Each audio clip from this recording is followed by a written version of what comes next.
అనమాట. మునులు కూడా ఆయన చూసి మోహిస్తారు. ఆడవారు మాత్రమే కాదు. ఆత్మవాన్ అంటే తన గురించి తాను తెలుసుకున్నాడు.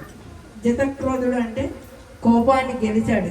చాలాసార్లు కోపాన్ని నటించాడు, అంటే ఆయన కోపాన్ని తెచ్చుకోలే శ్రీరామచంద్రుడు చూస్తే రామాయణంలో.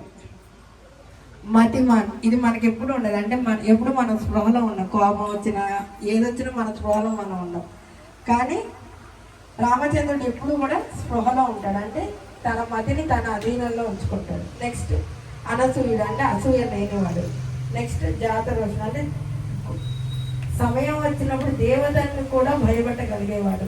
ఈ 16 కళలు కూడా రామచంద్రుడిలో ఉండటం వల్ల చంద్రుడికి కూడా 16 కళలు ఉన్నాయి కాబట్టి శ్రీరామ నామంలో చంద్రుడిని చేర్చారు. అలానే శ్రీరాముడు పుట్టింది ఏ వంశం? ఈరోజు సుదర్శనం అనుకుంటా ఒక క్వశ్చన్ పెట్టారు. సూర్యవంశం. అయితే సూర్యుడు వాళ్ళ కులదేవత అనమాట. చంద్రుడు వచ్చి అడుగుతాడు శ్రీరామచంద్రుడు, రామ నువ్వు సూర్యుడికి వరం ఇచ్చావు, మీ కులదేవత, నా పరిస్థితి ఏంటి అంటే, ఆయన నువ్వు బాధపడకు చంద్రమిత్రమా, నేను నీ పేరుని నా పేరులో జతపరుస్తానని. అది కూడా ఒక కథ ఉంది దీంతో పాటు. సో చంద్రుడికి 16 కళలు ఉన్నట్టే రామచంద్రుడికి ఆ 16 కళలు ఉన్నాయి కాబట్టి ఆ పేరులో చంద్రుడిని యాడ్ చేసుకున్నాడు. అందుకని ఆయన శ్రీరామచంద్రుడు అయ్యాడు. జై శ్రీ.